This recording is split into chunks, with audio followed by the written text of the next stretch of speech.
All right. Well, good morning, everyone. My name is Mason Duke. I'm here representing the Economic Alliance, and we're glad to be joined once again by Caroline Sancken, here with the latest class in her digital marketing series. So take it away.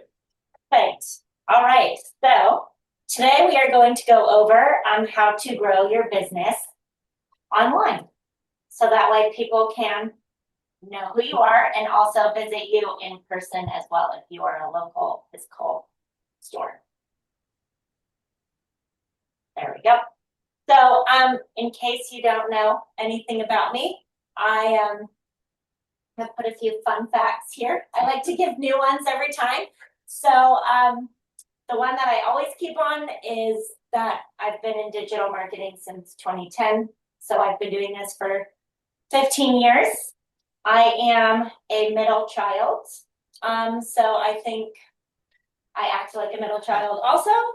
And another fun fact is that I like to do matchmaking on the side, and I've successfully matched 3 now married couples. And then I started my own social media advertising business in 2024, and I love it. I've now convinced a few other people to also start their own businesses, and who knows? You're all here because you want to know how to grow your business online. So hopefully this can help you with my experience. Yeah. So we're going to go over a few things today. I'm going over the solid foundations for having a presence online, the importance of knowing your audience, creating content that builds trust, how to turn your followers into customers, and we're also going to go over a few tips with using AI to save you time. I know the one thing with being a small business or nonprofit is that you don't have a lot of time. So it's nice when you can use tools that help you. So the first thing we are going to go over is why a foundation really matters. So what are your must-haves? We're going to go over your digital footprint, and then again, the importance of consistent branding. So why does an online presence matter? I've pulled some stats, which I believe explain it with data. So 80% of shoppers research a business online before buying. That can be looking for your store hours. It can be looking at what you offer. That's a lot of people who are trying to find you online before actually visiting your shop. 75% of people judge a business's credibility based on its website or landing page. So if you have a poor website or landing page that does not really represent your business in a good way, that's going to really ding you with potential customers. And the last thing I want to say is, if you are not showing up online, you are invisible. So you need to be online in order for people to know that you exist.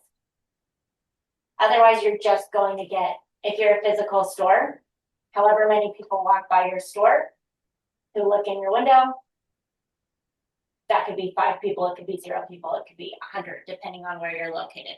So you need to be online as well. So I want you to think about your online presence as your storefront. And so what are the main things that you need to have to show up online? There aren't that many, actually, and you can always expand. But first is a website or a landing page. Do you have that? If yes, great. If no, that's something that I would work on. It can even just be a single page, but it's how people find you. Can you explain what a landing page is for those who might not know? Sure, great question. So a landing page is basically one page. It could be one page where people can find your business. And so to be like a link through social media. A link through social media where it's just a single page that says what you do, what you offer. That's it. So a landing page is basically a single page that can say everything about you. So if you don't have a full-blown website where you have multiple pages to navigate, you can have one single page and that works just as well as a website. Okay. Yeah, and then the next are business platforms. You need to be on these. So Google Business and Apple Business. So you can also appear in maps. So when people are searching for a nearby restaurant, or they're looking for a clothing store or a flower shop, you show up. So there's QR codes here, and we'll send out this deck afterwards as well, so you can just scan the QR code if you don't already have this and set up a profile. And then the last must-have is social platforms. You do not need to be on all of these. I have put all of them on here. Please don't be on all of them. I believe I've spoke about this before. You don't have to be on every single social platform. Choose one or two where your audience is, and choose one that you like being on too, because if you hate going on there, then you're not going to be updating it or engaging with your audience. So choose one or two and make sure that your business is on there.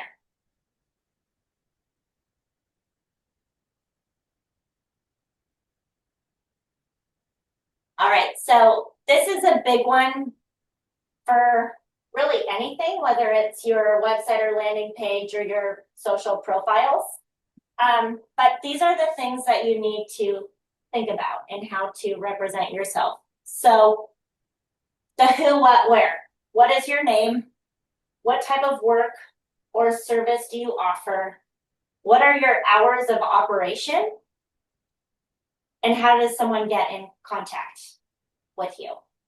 How can they find you? Basically, don't make your customer guess, because they won't. They'll just give up and go to someone else who makes it easy for them.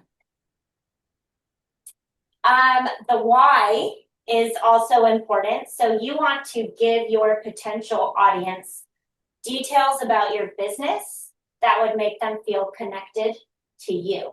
So what's your mission? How did you get started? What's your story?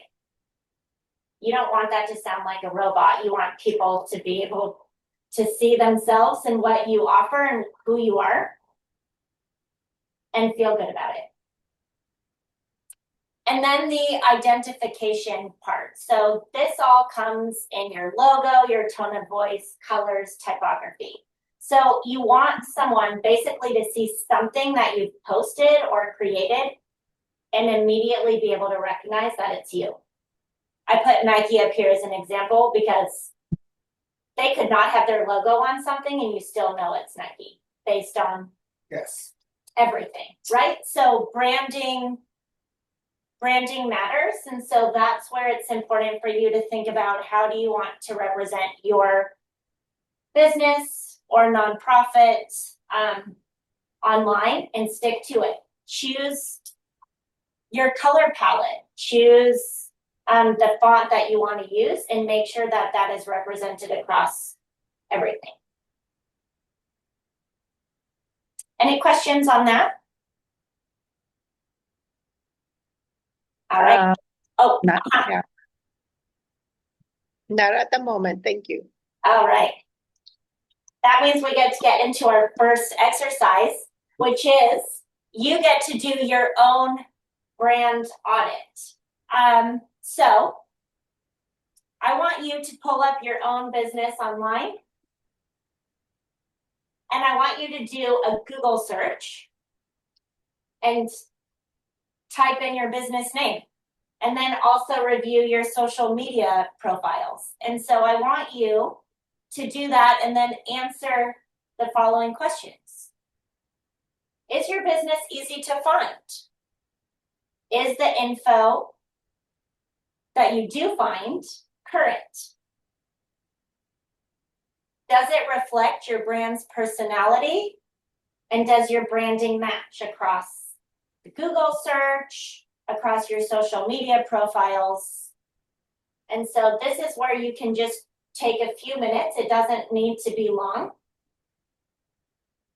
But you can see, is your logo on your social media profiles and is it on your Google business profile? Do you have a Google business account? If you don't, what I want you to do is I want you to write down 3 changes or fixes you want to make this week. And just focus on 3. There may be 10 that you come across, but I want you to feel like it's doable. So Do you mind repeating that, please? Do Sure. 3 what? So what I want you to do is type in your business into Google.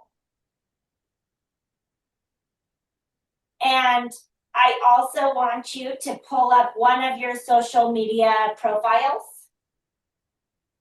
What if I don't have any of that yet?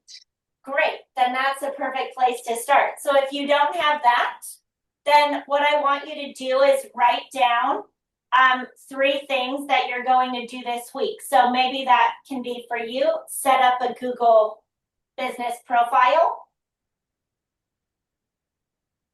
And you can create your description and your hours of operation. Or it could be set up a Facebook account for my business.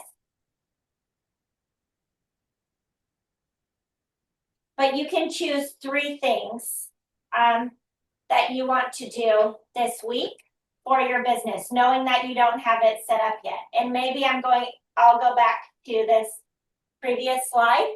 It can even be answer these questions here.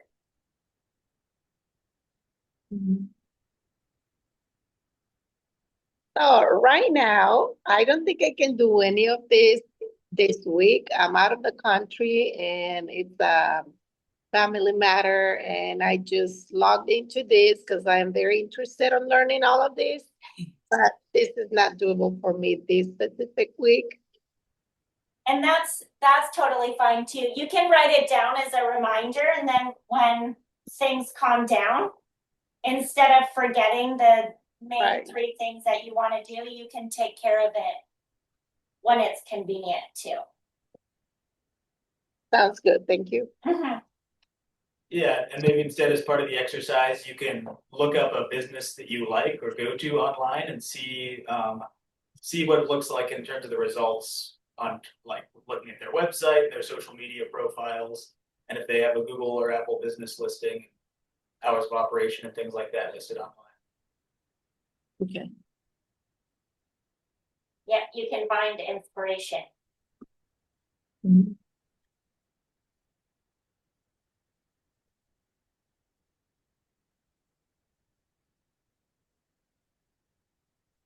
Yeah, so if I Google our organization, the Economic Alliance, first thing that pops up in the results is our website, which is good. Excellent. Right below that, we have our listing on Apple Business, which shows our hours of operation as they are currently, gives a phone number and an address. Right below that is our Facebook page, which is the social media we're the most active on. So yeah, that looks good. Perfect. And how's the Facebook? Is the logo, like your profile picture, up to date? Your Yes. about section?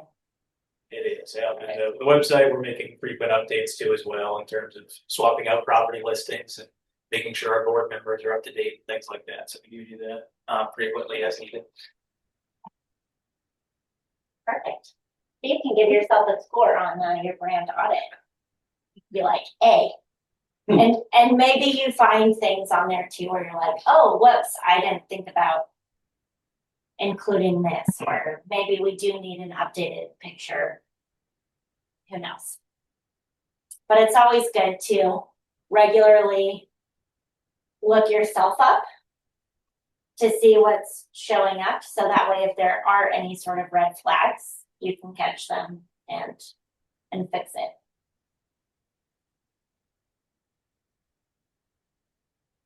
All right, so we're going to move on to knowing your audience. And this is actually a very important part of not wasting both time and money. So first things first, marketing to everyone means you're marketing to no one. Which I know sounds strange. Means you're marketing to no one. Yeah, exactly. And so here's why personalized messaging works. So brands that tailor their messaging to specific audiences see up to 73% higher conversion rates than businesses that don't. Now that is another large percentage to reiterate why you want to personalize your messaging. So the more specific you are, the more your audience feels seen in what you're saying, and they'll stop scrolling. And so I wanted to give you a few examples of this. So basically, when people cannot tell if you're talking to them, they assume you're not talking to them, and they're just going to keep going on past. So an example is a juice company wanted everyone, this includes athletes, parents, teens, and health nuts, to buy their juices. So they launched their juice company with a slogan, "A juice for every lifestyle." It makes sense. It's great. These juices can be for everyone. However, here's what happened. Athletes did not think it had enough protein in the juice for them. They didn't want to buy it. Parents thought it was too expensive. Teens thought it looked like a health drink and therefore did not want to drink it. And health nuts thought it had too much sugar. So isn't that interesting that it tried to be attractive to all of these people and it completely backfired? And so what they did is they then switched gears and they just started messaging for busy professionals. And this is how the messaging changed. Your 3 p.m. pick-me-up made from real fruit, not fake energy. So it can still be a juice for every lifestyle, but your messaging needs to change depending on who you are talking to. So that way, that person who needs a 3 p.m. pick-me-up sees that and then realizes, okay, actually, that juice is for me. It is real energy and it doesn't have too much sugar in it. That's not for athletes. You know, for athletes, the messaging would be completely different. Like a juice that has 10 grams of protein to help you retain muscle. Okay, cool. I'm now going to get that because I'm an athlete and I know it has enough protein in it. So again, they can market to everyone, but they need to personalize their messaging so that way everyone can see themselves in the juice. So another example is, let's say a local coffee company tried to be the spot for everyone. Tourists can come here, families, remote workers, retirees, everyone. And they would regularly post that we've got something for everyone. Again, if you market to everyone, you're marketing to no one. And so here's what happens with that messaging. Families believed that it wasn't kid-friendly because if you show all of these other types of people in a coffee shop, they're not going to want to bring their kids to disturb people having a quiet coffee date or people working. Tourists thought it was for locals, not for people just coming through. Locals didn't see why they should go because everyone else can come here too. And remote workers didn't realize that it was a great place to work because it has fast Wi-Fi or anything else that's needed for remote work. So let's say they said, okay, let's start narrowing in on remote workers. That's who, this week, we're gonna focus on bringing remote workers into the shop. So then the messaging becomes your cozy workday spot. Great Wi-Fi, quiet tables, and the best mid-afternoon muffin in town. Now, if you're a remote worker and you see that, then you would consider this coffee shop as a place to work. And maybe for parents or families, you say we even have a kids corner with games. But again, you don't speak to the remote workers and the families in one post. That becomes two separate posts.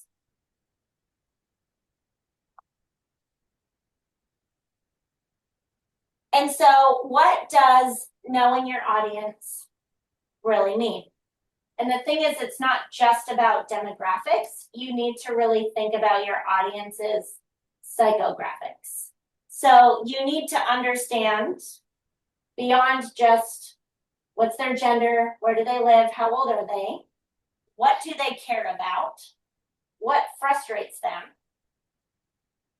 what outcome do they want, and how do they describe their problem. So you're thinking about this in relation to your own business. So for the Economic Alliance, what does your ideal audience look like, right? What frustrates the business owners who come to you for help? Like, what do they need help with, and what are their biggest issues? What do they want from you? Like, how do you come in and support them? And how do they talk about their problems? Because you want to use that same language to say how you solve those problems. And so it's really in crafting the messaging, because once you get that, it's just a perfect match for your audience, and you're not spinning your wheels on trying to reach the right people when your messaging is just not quite tailored to them. So, and I mentioned this previously in my examples as well, can you have more than one ideal customer? The answer is yes. Of course you can, but you need clear messages for each. So here is, I'm going to go back to the juice example. And so now what I've done is I've created 3 different personas for my juice company. The juice doesn't change. The product doesn't change, but my messaging does. So I have a busy professional on the left. And so my messaging is fuel your workday in 60 seconds. No prep, no mess, just plant power. Because the busy professional doesn't have time, and they want things that are going to make them feel good and that don't take time to prepare. So there we go. I can speak to them there. I also have someone who's a health nut. So how do I speak to them, right? Nourish your body with cold pressed goodness that helps you glow from the inside out. You can write 20 different messages that would work for each of these. I'm just wanting to highlight very short messaging and how it differs based on my customer persona. And now I want to market my juice to parents to give to their kids. Healthy never tasted this easy. Even your kids will ask for seconds. Problem solved. They're feeding their children good food, and their kids will like it. It's not going to be a fight. So again, it's the same juice. I'm just sharing a different messaging so it can be personalized towards these different personas. And so now we get to do our next exercise. And so I want you to think about one product or service you offer and make a list of anywhere from 1 to 3 people who it's for. So maybe it's workshops, maybe it's, one-on-one help. Who knows what is the one thing that stands out to you, but I want you to choose one thing, either something you're selling or giving away, which is a product or a service. And then you choose anywhere from 1 to 3 personas. And underneath those personas, I want you to think about what problem your product or service solves for them. What they want most from you, from that product or service.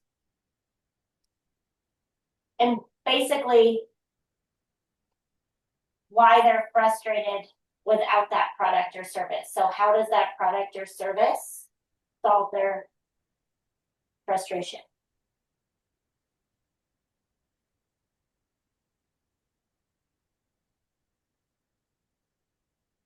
So that's where we'll start.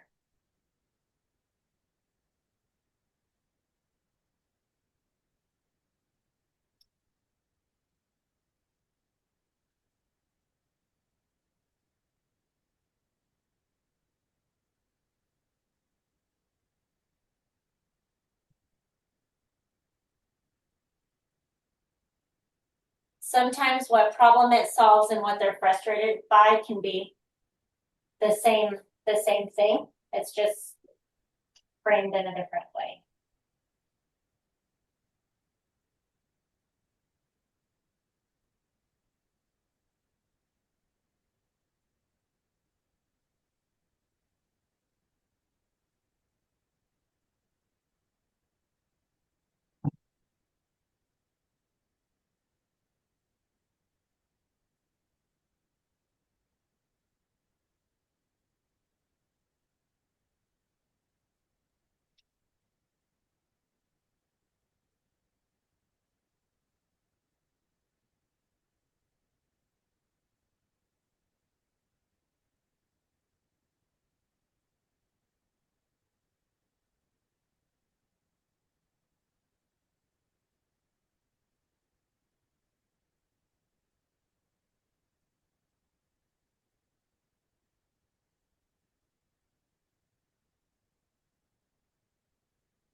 Yeah, so in our case, I thought about the one-on-one work we do with business owners and kind of broadly divided it into people who are aspiring business owners and people who are established business owners.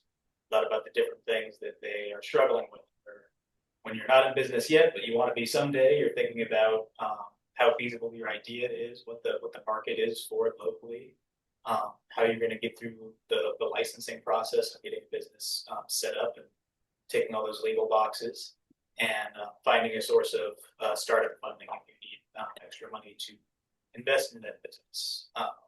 Whereas an established business might be dealing with regulations and requirements they're trying to adhere to. They might be struggling to wrap their head around tax issues.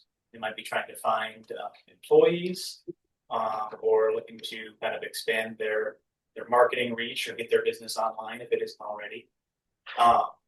And in both those cases, the kind of work that we're going to do with them is going to be similar in terms of sitting down with them, identifying what they're looking to have happen, helping them through things, referring them elsewhere if need be.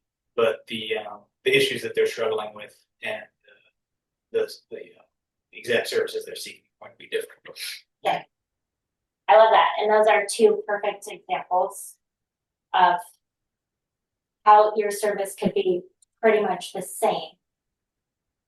But you've got these two totally different groups of people. And so how you're going to talk to them is different. And maybe that goes back to, oh, actually, we could update our website to then have a section for new business owners versus established business owners.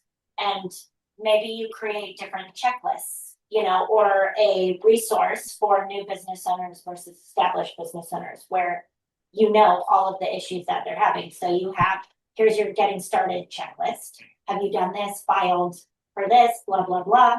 And then you have your established business checklist as well. And so you have two separate resources for these groups as well that can help provide a value for those personas. So that's great. And something that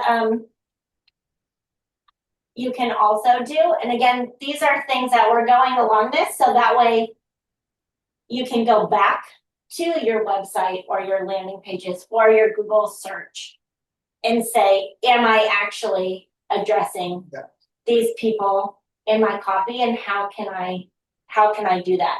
And so we don't need to do this just now, but as you've developed your personas, I want you to think how you might write a sentence or a message for each of them that speaks directly to them.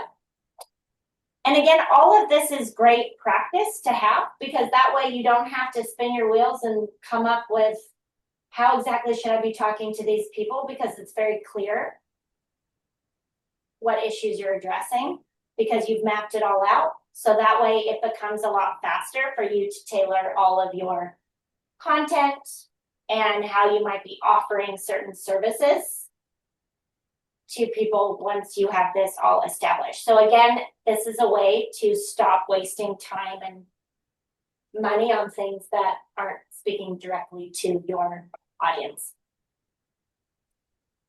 So next we're going to go over how you can create content to build trust, because this is a big part of growing your business. Content equals business growth. Again, if you're not sharing anything, if you don't have any visibility online, you aren't going to grow that much. Bless you. We're going to go over trust building content, and then the golden rule. Does anybody know what the golden rule is before I go into it? Do unto others as you'd have them do unto you. That's a great golden rule. I suppose there are a lot of golden rules. This is the golden rule for content, Okay. Trust building content. So content, I want you to think about it as your relationship builder with your audience. So content is not just the visuals, it's also the words and the messaging that you use. So why does this matter for business growth? I've got some more data for you. 92% of consumers trust user-generated content more than traditional ads. Did that work? Yes. Okay, great. So, Sorry, I lost you for a while. I had to log back in. no problem. Where did you miss? Did you get to do the exercise? I did. Okay, Yes, right great. there. Okay, perfect. We only just moved on to this next section, so you're okay. So we're just going over content that you can create in order to build trust with your audience. And so I want everyone to think about their content as their relationship builder with your audience. So this is the bridge from your business to your customers. And so this is just where we were, so you weren't missing anything. And this is why content matters for business growth. So 92% of consumers trust user-generated content more than traditional ads. So, of course, create ads and content directly from your brand, but when someone sees a friend or someone else who's not actually an employee of a brand, using your product or benefiting from your service, they're going to trust that a lot more. And you can think about it if you go on to, say, Amazon, or you look at Google reviews before you go to a restaurant. And if people are rating a restaurant with 1 star, you're more, even if the website is good, you might say, actually, I'm going to go to a different restaurant because this one people do not like. So people trust what other people say and share about a brand. 60%, 67%. So this next one, basically, if you blog, you get 67% more leads per month than those that don't. It's not saying everyone needs to blog, but the reason being, you are providing trust and credibility in the words that you publish. And so people tend to find you. They know that you're sharing knowledge, and they may come to you versus another business who's not posting about that. So maybe it's, let's say, a real estate company, right, who's regularly shares tips for buying a home or renting an apartment versus another that doesn't. Someone is probably going to go with the real estate agent who's sharing tips because they think that they can trust them more and they're more knowledgeable about the process than someone who isn't sharing any content about that. 81% of consumers say they need to trust a brand before they'll buy from it. And you can think about yourself too. Do you just go to any website or any brand and say, all right, I'm just going to buy it even though they might look fake? No, you have to be able to trust that they are going to provide you with the thing that they're saying they're going to, and it's going to be good. Yeah, last week I bought a pair of boots from a brand I'd never heard of, and as I was in the store before I bought the boots, I was looking online, reading reviews, kind of just checking out the quality of the brand to make sure I really wanted to go forward with the purchase. Yeah.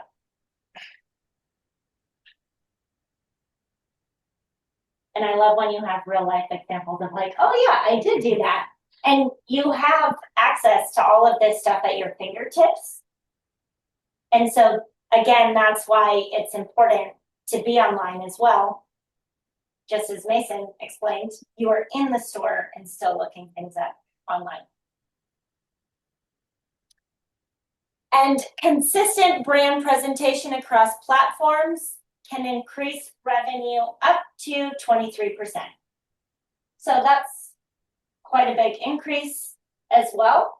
And that's consistent branding across places.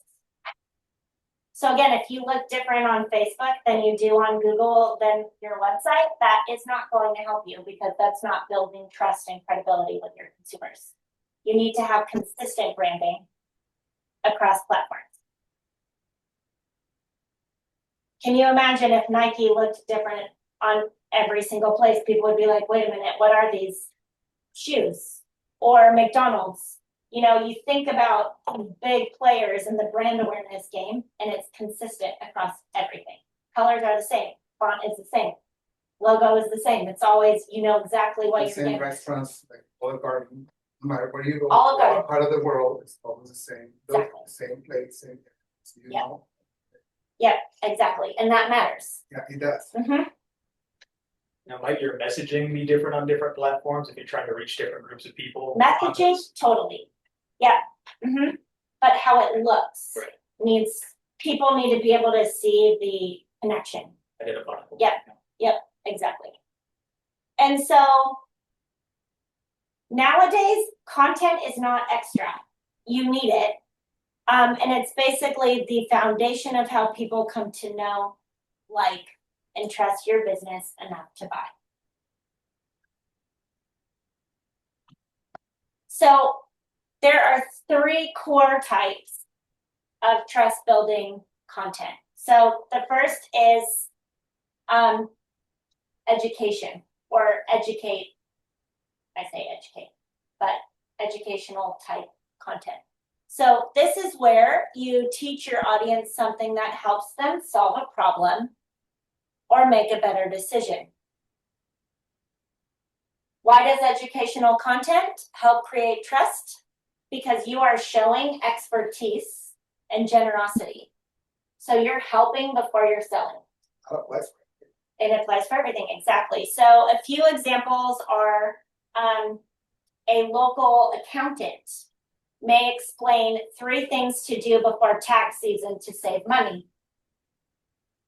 Someone will still come to them for business. They're not selling their services, but they're sharing something in which they are an expert in. A boutique owner maybe shares how to style one dress in 3 different ways.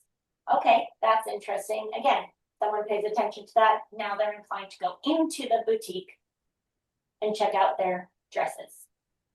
Maybe you're a dog groomer and they share the real reason your dog's coat mats and how to fix it. So all of these things you can think about. Again, this goes back to when you talk about your personas, what problems do they have? How can you educate them to help solve some of these themselves? And you're showing yourself in your content as the expert in this area. And again, they still come to you. One of the things that I used to work on the issue, but one of the things that the community is struggling with too many mental health running around and these young and that's what pretty much will educate the difference between a mental illness and the drug use, this and that, and what to look for, when to call, what to call, and just different scenarios. And that really made a difference. It is a huge difference. The whole homework was clear. 1 year. That's amazing. I mean, don't get me started on education because I think that is it's the key to everything. And it is a huge player in the content that you create. So remember that. The next is entertain.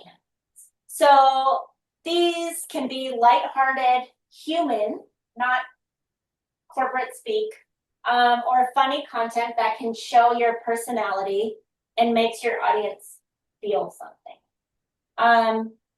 So why does entertainment type content build trust? Because people buy from brands that feel real and relatable.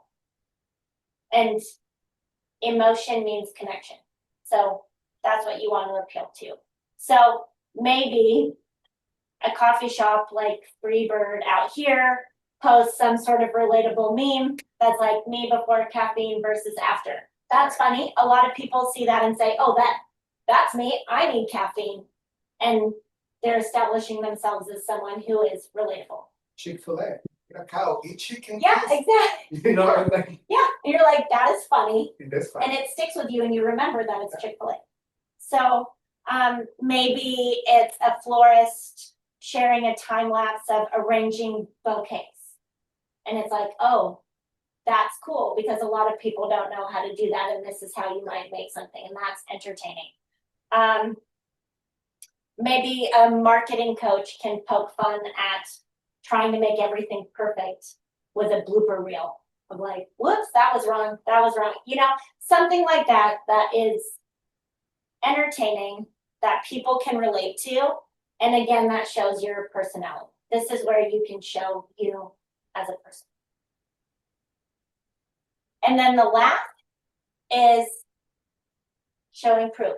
So if you remember, user-generated content was way more convincing to people to buy than just regular ads or brand messaging, right? So you need to be able to show proof that people do trust your product or service. So let your customers do the talking for you. Don't say, my product is so great. Have a customer say why it's great, right? So you can share screenshots. So if someone tags you in a post on social media or uses a hashtag that you decided is yours, you can look for that. Showing before and after photos. I don't know how many photos you see of people who are selling weight loss things or fitness programs, and you see the results. You can't just say my program works without showing any pictures. You need to see this person was 250 pounds and flubby, and now they're muscular. Okay, I want to get on that program. Again, you need to see that transformation. Testimonial. Escape is right now the thing that they show before and after. Yep. Exactly. So all of those, and think about it from your perspective too, with when you see something and then you're inclined to buy, it's often seeing these types of things. And create case studies. Don't forget to create your own case studies. So this is a way where maybe it's not a testimonial, but you have real proof that you helped a business get started, and now they've been in business for 5 years and have grown from 50,000 a year to 100,000 a year. I don't know, so creating, again, just any sort of proof of what your product or service can do for someone makes it credible. So now we're going to go from how you basically can turn, how you can actually serve your audience versus just strictly selling to them. So always carry that in the back of your mind whenever you're sharing anything. Am I just selling, or am I actually serving my customers? Am I providing value to them in some way? And if you always have that in the back of your mind, you will be able to sell your thing or offer it. It doesn't need to even have a price tag on it, but people cannot come to free things because it's not serving them. So think about providing value. So how do you shift your messaging from promotion to helping, basically? So people don't want a sales pitch. They're being sold to all the time. They want help solving their problem. And so when you become that helpful expert, you're already halfway there to the sale, because again, you're building that trust. So that way they want to come to you and get something. So let's say it's a skincare brand. So you can go from buy our new face cream, that's just a selling pitch, to here's how I cleared my eczema with one ingredient. Oh, again, that's something very different. They're now speaking to everybody who has eczema, and they're sharing how their product might have done that. Fire coach. So without, blow it up. And so without directly saying buy our new face cream, they're getting people to buy the face cream. Maybe it's the fitness coach. Instead of join my boot camp, which, yes, you want people to join your boot camp. 3 small moves to ease lower back pain. No gym needed. Now you can provide people with 3 small moves. Maybe they do that, but they realize they want more, so they join the boot camp anyway. So again, you're giving them something instead of just telling them to do something. This could be a real estate agent. So I can help you find your dream home. Great, that's sort of helpful. But also, why should I trust you? Instead, you could say, here are 3 things buyers regret skipping during home tours. That's a big thing. Like, oh, I don't want to regret skipping something. Now I'm going to go do that. And now I trust this real estate agent because they clearly care about me. They're not just trying to make money. That's what you think. So the golden rule for content is give value first. Always give value first. When you do that, you build trust, and then sales will follow.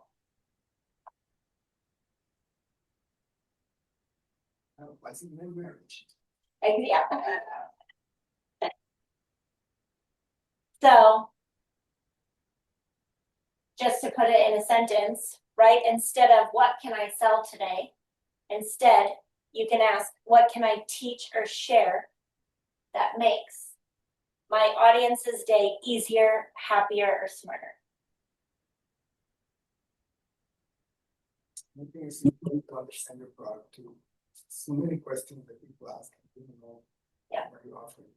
Exactly. For me, and Yeah. my personal thing with my restaurant is making sure they understood what affiliate was, what branding is, and all these things. There was what kind of meaning and all that. Because there's always the guy who comes to the test and ask questions, and you're not ready. They just anyway, not so much, but it's understanding what you're selling. It's true, and you need that, and sometimes that is hard, and that's what also comes to who am I serving as well. So, Yeah. what is my product, and how does that serve these people? And you really have to be super clear on those. And it sounds so simple, but that's the hardest thing. That could take you weeks, months to be like, actually, this is how I'm going to. Like when you go to the say. hospital, having to be a nurse, the person who's going with you and start questioning the nurse. Yeah. Yeah. That's how they do it. People that sell cattle, they asking you all these points of meat and this and that. And not that you need to know everything, but it is important to understand what you're selling So true. in your business. And how that's going to benefit the customer, more than just you personally. Exactly. That's really what it seems to all be about, is reorienting that framework of who's benefiting from this. Yeah. Yes, I am, but more so, you want to put the focus on how the other person is. This certain restaurant, like this example, the person said, I'm allergic to caffeine, can I have a decaf? And the answer for this guy was just put more water. Yeah, that's not. And it's like, still has caffeine in it. No, but it's gonna know. It's just like not understanding. You can send it to the hospital right now. Yeah. It happens a lot. I know, which is sad but true. Yep. And then you wonder, why did people get in the business in the first place? Yes. You know, like why do you want to do this? So sometimes rules can be fun. So I've given you some bonus rules besides just the golden rule. So these are things to consider with your content. So the friend test. Would you say this to a friend? Think about that. And if it is too salesy and corporate-y, then rewrite it. You want to be able to speak to people like they are your friend. There is the value sandwich. That's what I thought it says. Value sandwich. So think about sharing 2 pieces of valuable content for every 1 promotional post. The show don't tell rule. That works in all areas of life. So again, instead of saying we're experts or we're the best, show it through stories, through testimonials, through client success. Don't say it. People don't believe you. You need to show proof that that is, you are an expert. Yeah. And then my last bonus rule is the consistency compounds rule. And again, you choose how often you want to show up, but you need to be consistent in that. You don't need to show up 5 times a week if you can't maintain that. Show up once a week, but always show up once a week. If you show up once and then disappear, that's not going to do anything for you, no matter how good your branding is or how great your messaging was. Consistency. So again, you need to be there. So I gave you 5 rules, but one golden rule, and the rest are bonus to consider. And so now you get to do another exercise. So what I want you to do is you're going to create your own trust building content from the 3 core content ideas. So identify a common customer problem that your business might solve. And what I want you to do is write 1 educational post idea for it, 1 entertaining or relatable idea, and 1 proof idea, showing proof.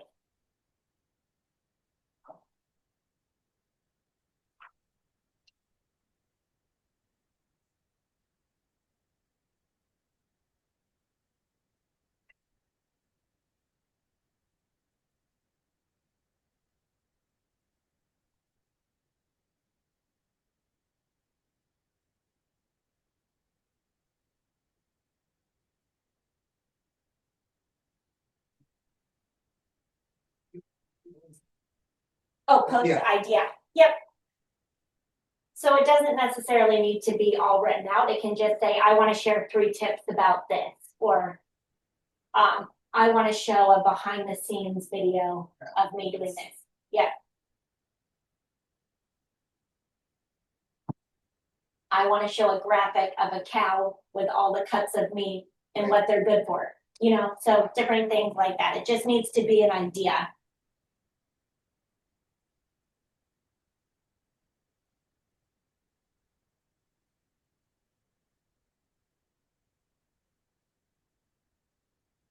So going,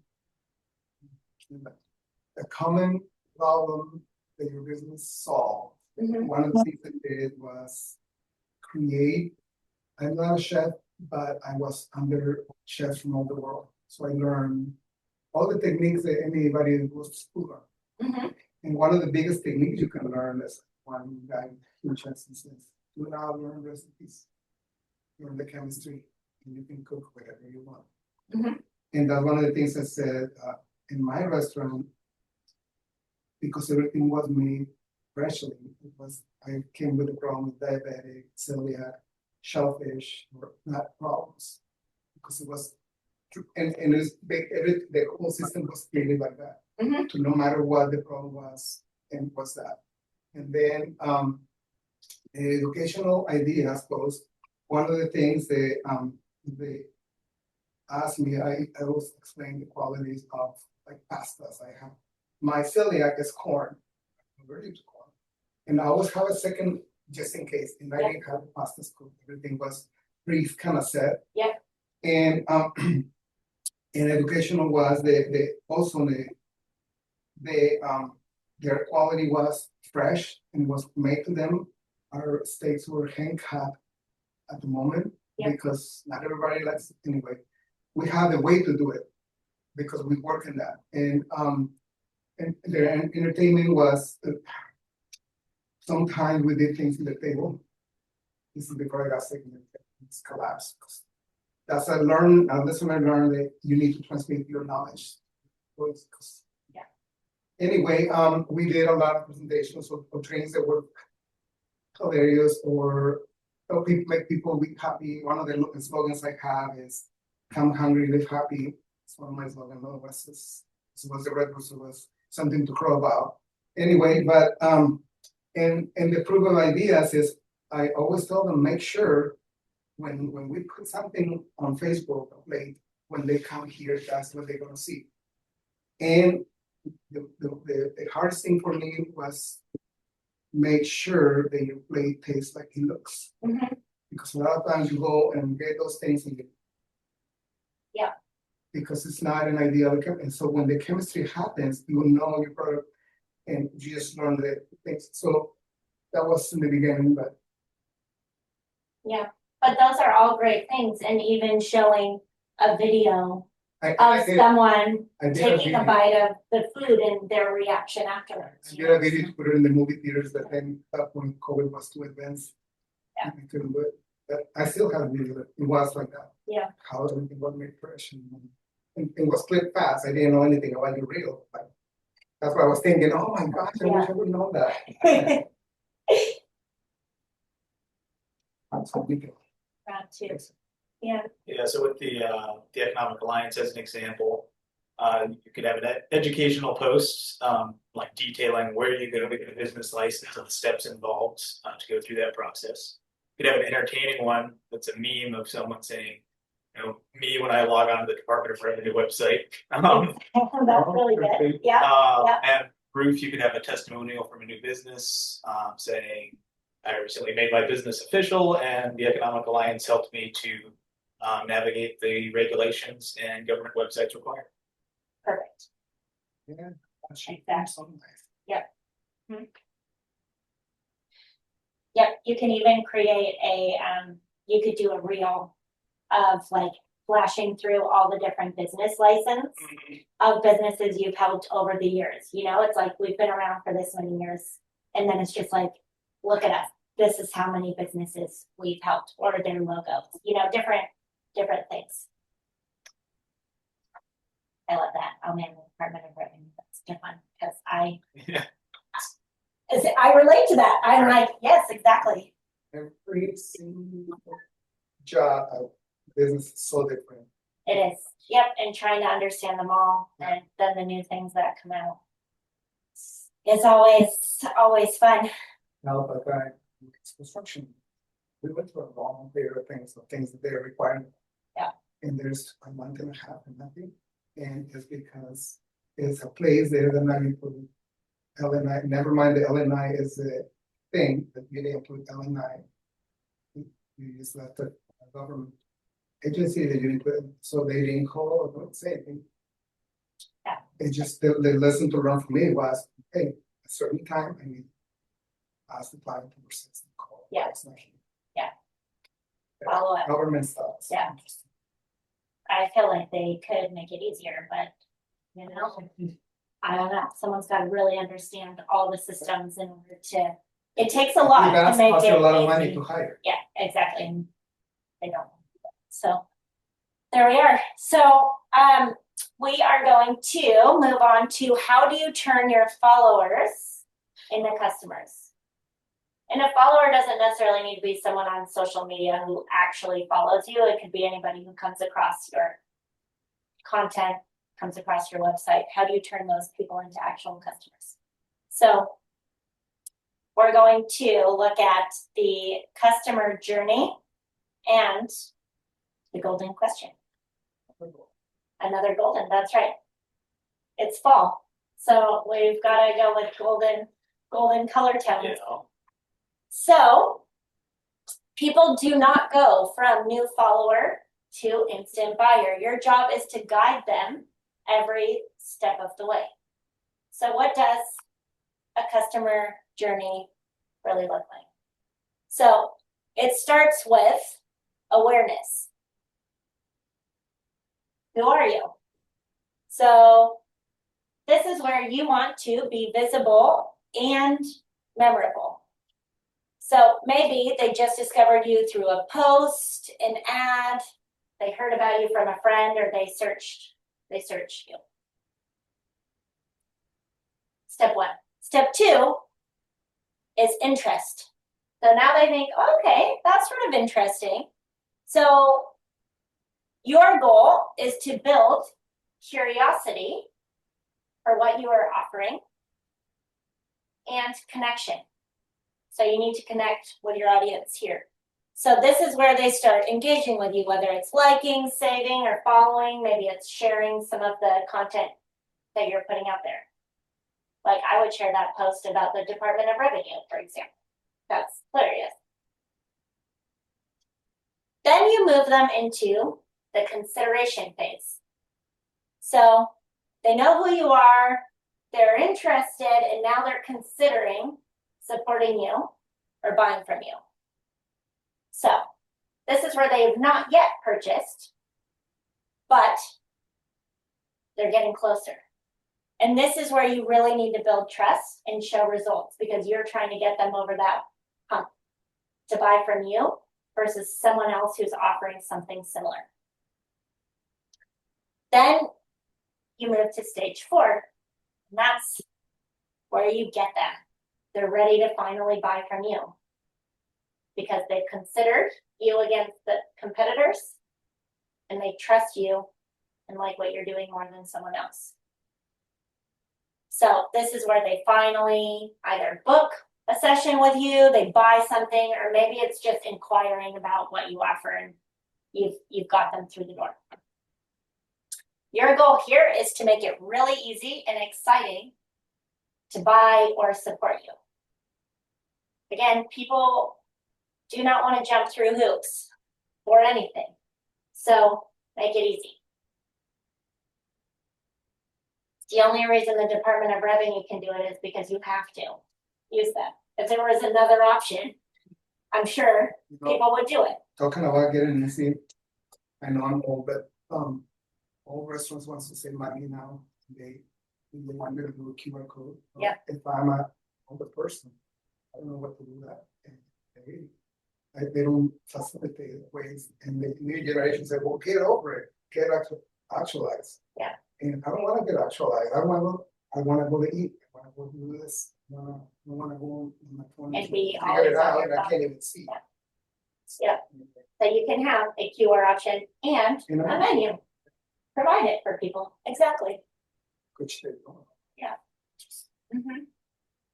And then stage 5, which people think it's done at stage 4. You've got the customer, they bought, great. How do you keep them coming back? Once you have them, you need to keep them. And that's where loyalty is very important. You want them to love your brand. So that is where you keep the relationship alive.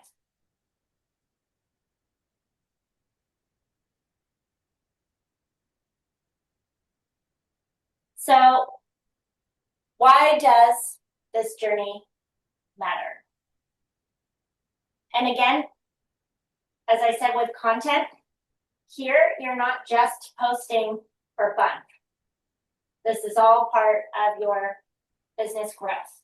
So every single post, every email, every direct message, every interaction with your audience is a touch point. And it is a part of a larger journey that builds trust and leads to sales and repeated sales over time. So there is something called the marketing rule of 7. I said 5 to 7 because sometimes you can have less than 7, but typically people need to engage with your brand 7 times before they remember you and want to buy. That's a lot of touch points. So again, people don't see you one time and then buy. It's multiple times. 80% of new leads, that's a new potential customer, they never convert due to lack of nurturing. So if you don't engage with people along the way on their customer journey, they are gone. That is a very high percentage. So again, it's important to stay in touch with your audience and your customers along the way.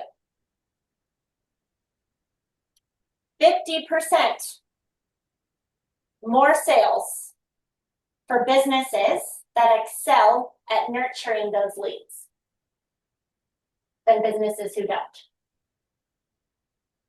And they also get them at a 33% lower cost.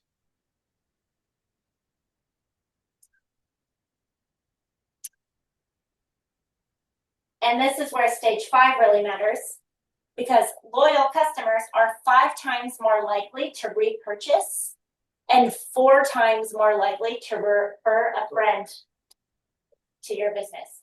So think about that. You've just saved a lot of money on trying to acquire a new customer if you have a big loyal following who will refer people for you. That's basically like a free salesperson. I mean, not free, but you're not paying a salesperson a salary in order to get new people. Thank you, that's with their logo, and everybody does a good promotion for them. Exactly. Mm-hmm. And you can do little things like, you know, maybe there's someone like for a restaurant, there are regulars who come in.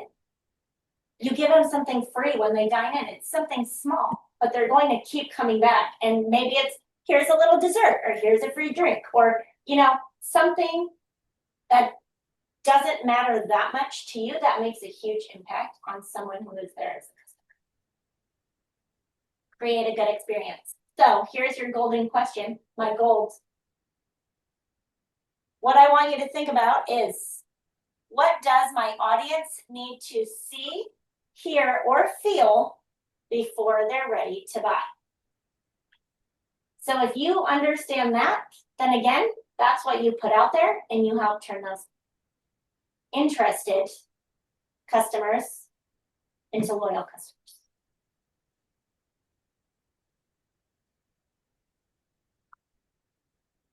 So now we're going to go to our next exercise, because I want you to turn a follower into a customer. So what I want you to do is think of someone who has not purchased yet from you or hasn't used one of your services. This can be a fictional person.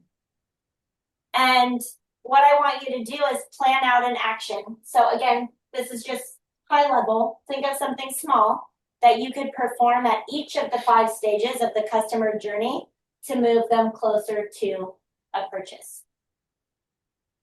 So for example, during the awareness stage, maybe you create a how-to reel, right? Like how to create a business plan.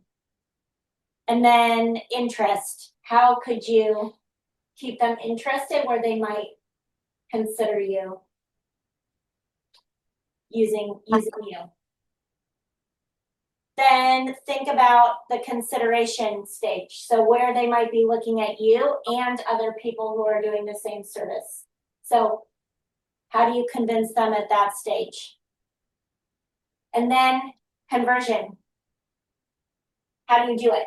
Maybe you could have a special offer or just make it really easy for them to sign up. Maybe they get a free PDF resource after they hit buy, you know, who knows what, but how are you going to get them there? And then what is something that you could do to create loyalty?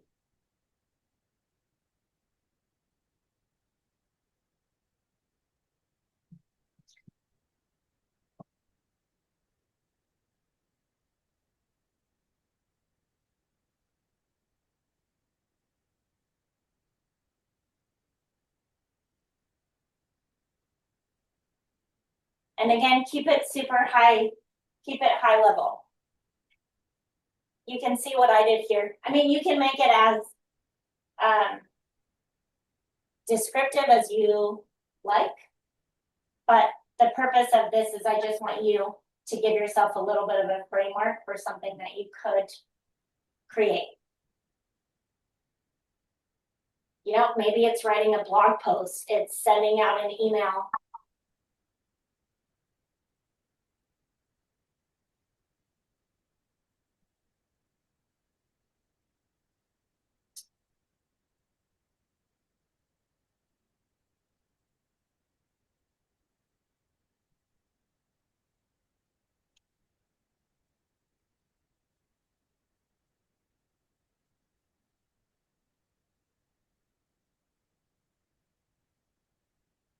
Looking at this, what we do here, looking at awareness, you know, we post a lot of stuff, events like this.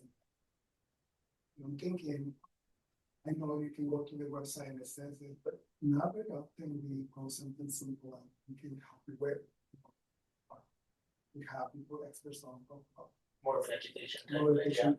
People go want by go because it's a lot of writing. Nobody wants to be Correct. that's like the real. So you Yeah. make them wrong and they're bad. Yeah. So is that something that we can do to make people I didn't know you guys help with government licensing. I Exactly. didn't know you had this in place Yep. And I think that's great. because we think we have it, but people don't want to read everything. And sometimes we tend to be wordy. Yeah. Too many words, too many stuff. Yeah. And trying to be politically correct and professional, blah, blah, blah. And the only thing you do is people, what? Yeah. Be more simplified to the customer's needs. Yeah. Consideration.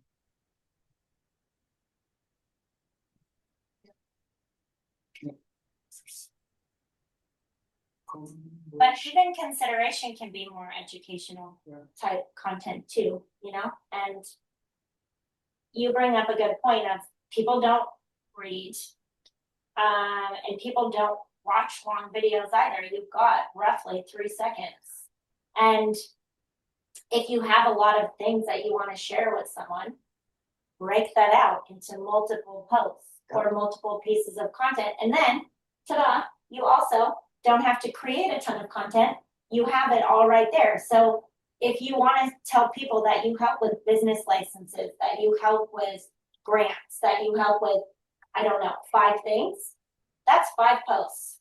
Yeah. Do you know we help with this? Done. People see that and they go, oh, I didn't know that.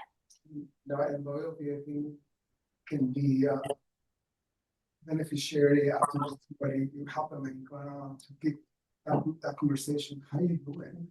Why are you doing this? You're stuck in something. Exactly. You know, just that content that is constantly. Yeah. Trying to do it once a month with business I have.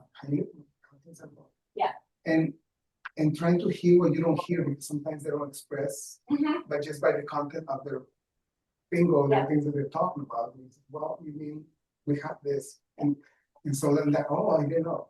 And Yeah. I have a business that I've been helping for so long, and he was talking about pricing, if he doesn't make money, he's like, well, how is that? So anyway, we're having a shop, but not just a shop for pricing, but I want you to please have that trust to Yeah. ask me. If I don't know the answer, I will find it. Yeah. I'll connect you with somebody who knows better than me. Exactly, and that's great. And regular check-ins, that doesn't cost you anything. No. To go and just find out how someone, after they get all set up and they're off, don't forget about them. Go back. You can even make a note in your calendar of, this is when That's this what I do. business's anniversary is. I'm going to send them a card or a little, like a box of chocolates or flowers every year on their anniversary because I care. Again, that does cost money, but it's a small gesture that builds a lot of trust and love between you and who you're serving. So little things that you can do that you can think about as, okay, here's a good way to keep engaging them along the way where they're going to come back. I love that.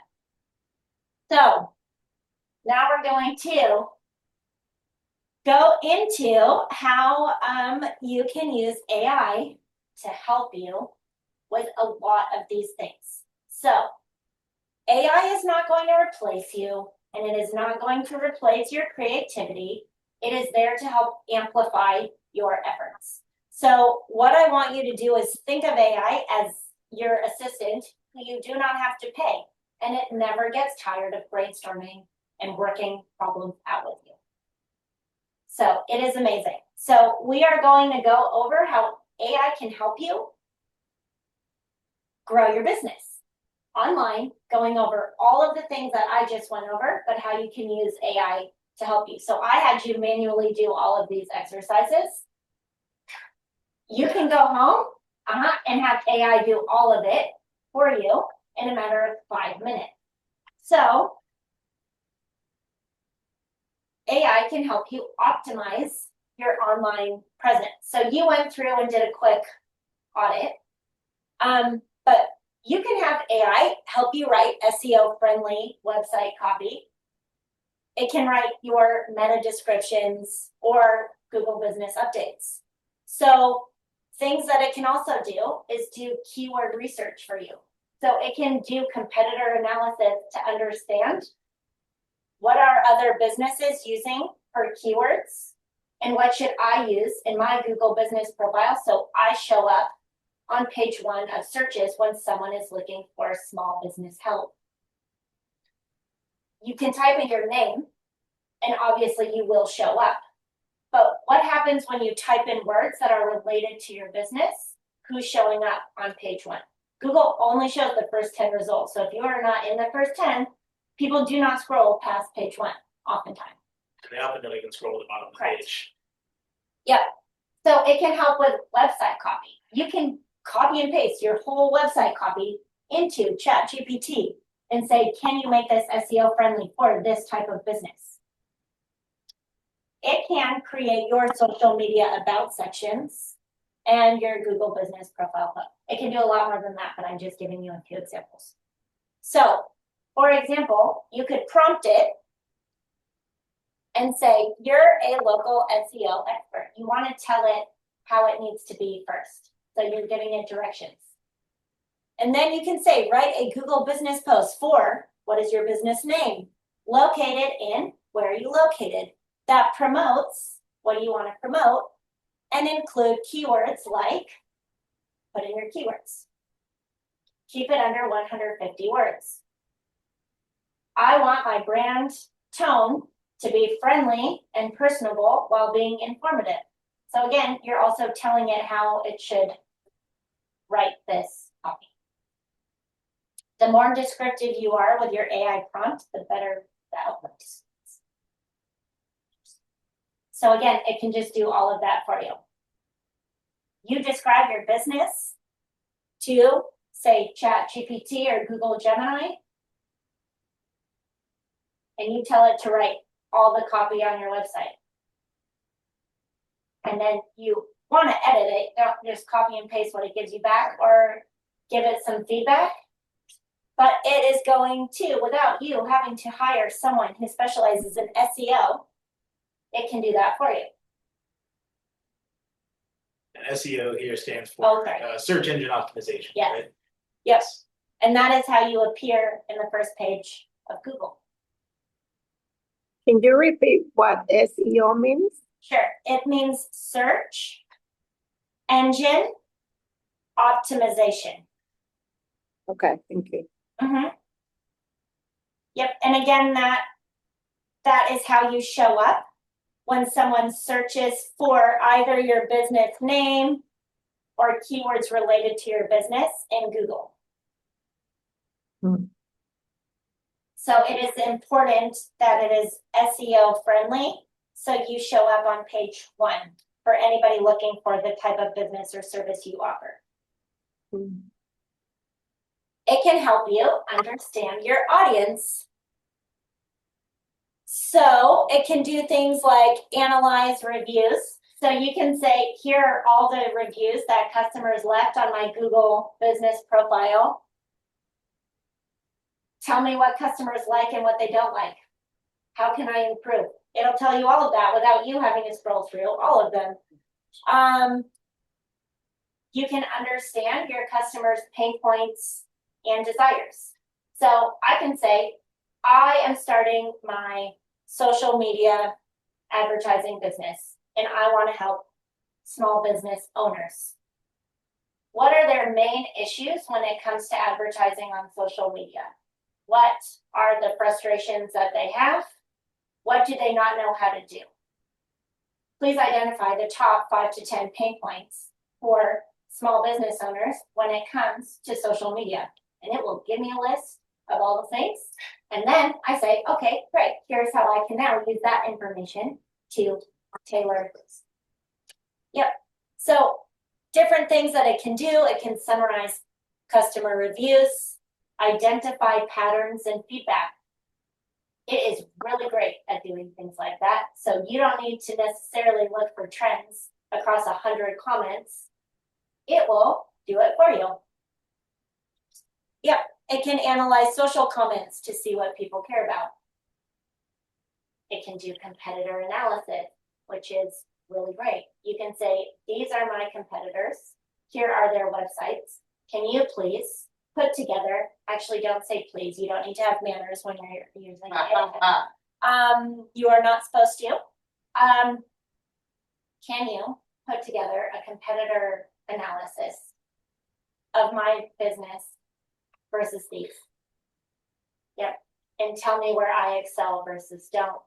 Identify gaps where my business could fill in the blanks. And again, it can actually create all your customer personas based on your business. I had you do it.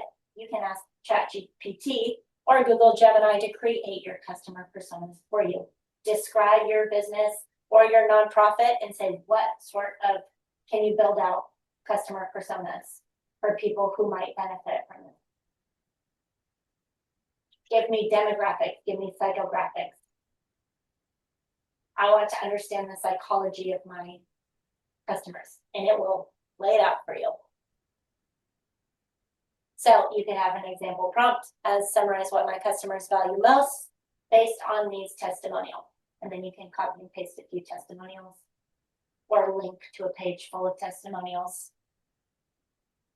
And it will tell you that answer in 30 seconds instead of however many hours it would have taken you to go through and do that.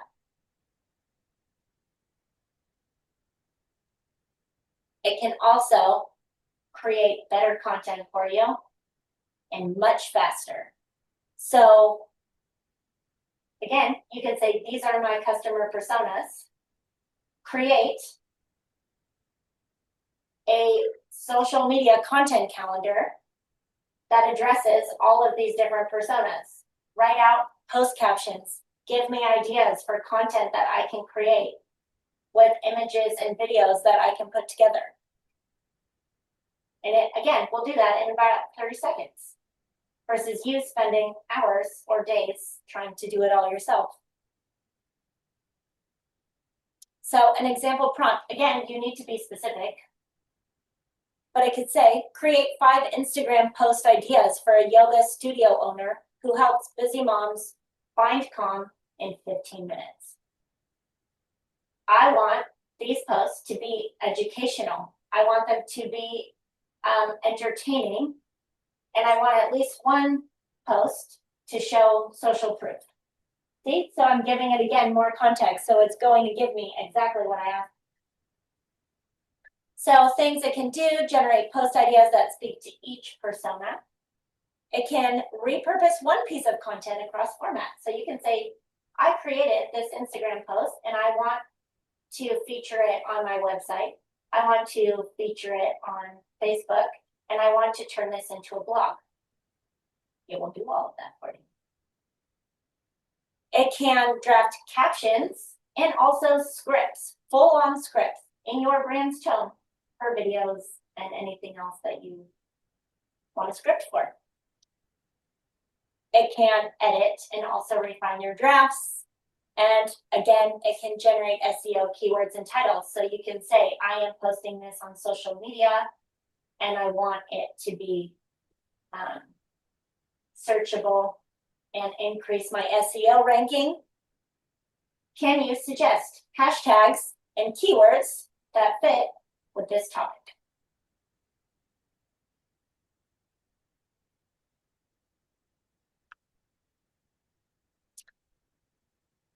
So along those lines as well, it can personalize your marketing.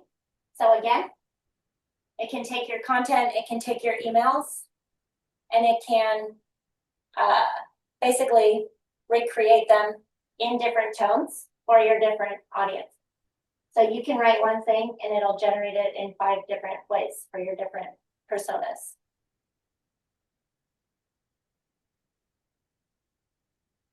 So you can say, I have new customers, I have,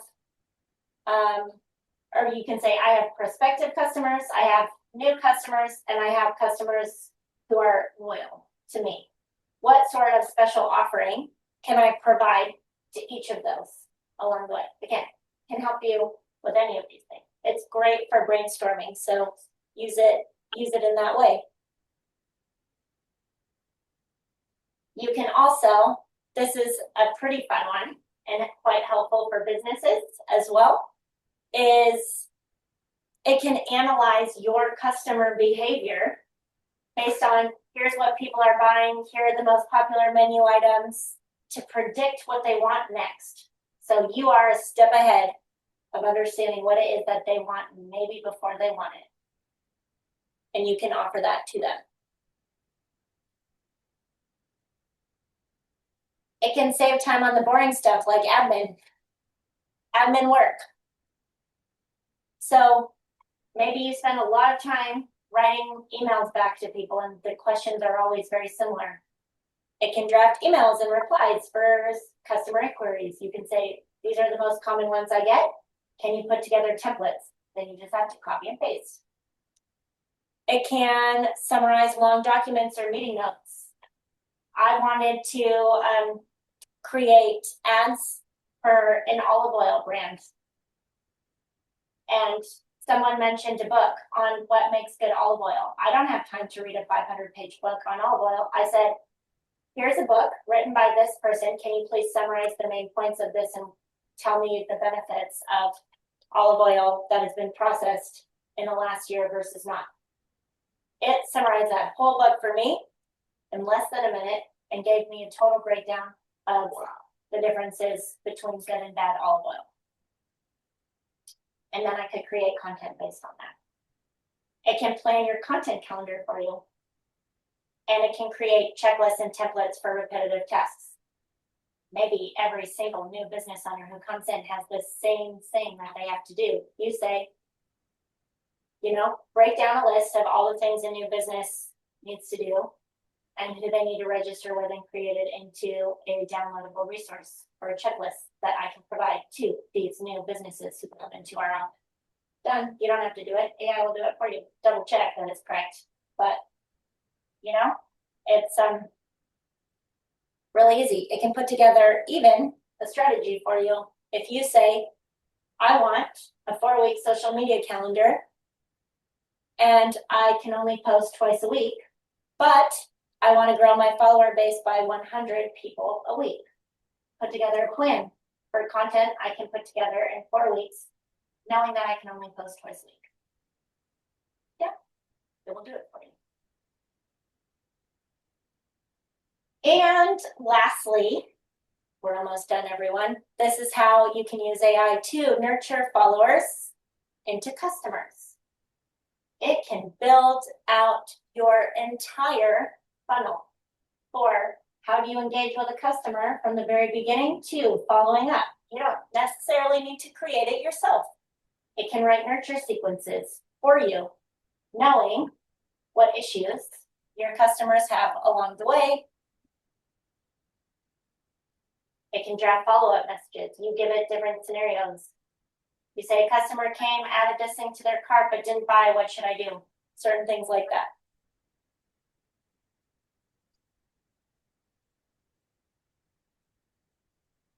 And here is your recipe for a great AI prompt.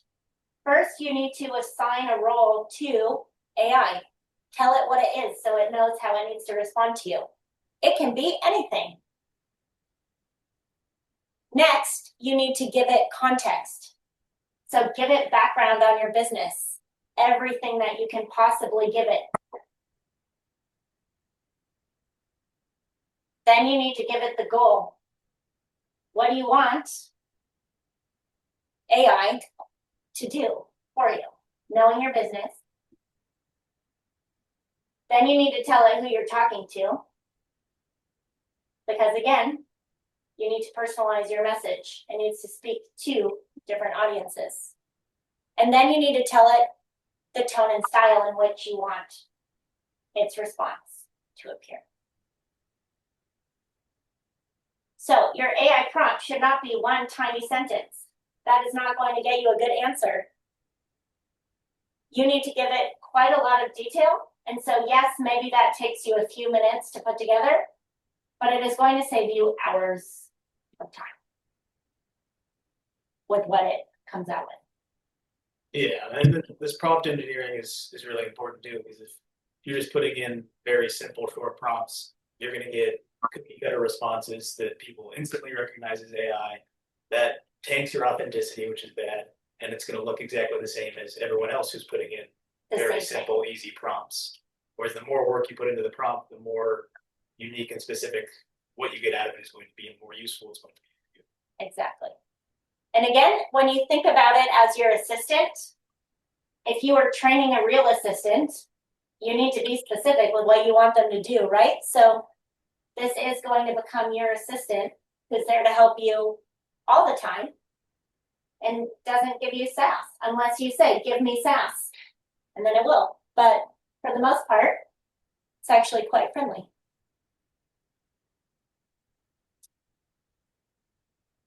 So this is something that you can do either now or you can do it at home. But what I want you to do is think about one marketing task that you spend a lot of time on, or something that's been on your to-do list forever and you haven't actually done it.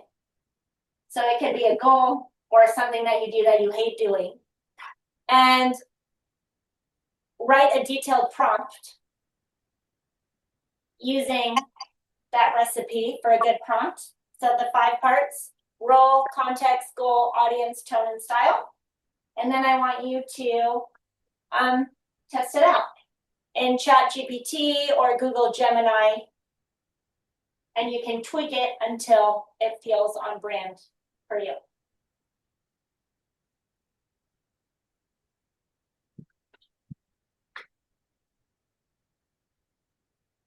And that's it. And then I have this at the end, which you all have. So if you have any questions, this is how you can get in touch with me. But again, you'll have this whole deck, and that's at the end. And then you get to see my kids, which I know everyone loves.